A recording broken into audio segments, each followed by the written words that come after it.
വിഷ്ണു ഇവിടെ ഒരു 5 മിനിറ്റ് ഞാൻ എന്താ വരുന്നത്. ശരിടാ.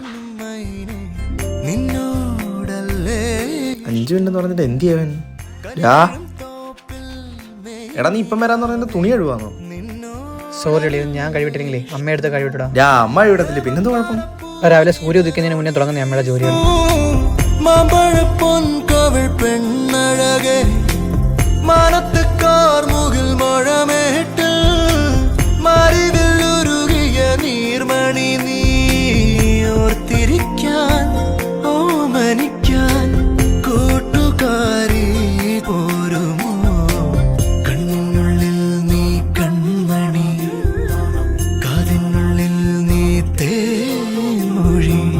നമ്മളൊക്കെ ജോലിക്ക് പോയി കഴിഞ്ഞാൽ ആഴ്ചയിൽ 1 ദിവസമെങ്കിലും അവധിയുണ്ട്. നമ്മുടെ അമ്മമാരെ ആരും എങ്ങനെയാണോ? എടാ എൻ്റെ ജോലികൾ ഞാൻ തന്നെ ചെയ്ത് കഴിഞ്ഞാൽ അമ്മയ്ക്ക് അത്രയും ജോലിഭാരം കുറഞ്ഞു കിട്ടത്തില്ലേ?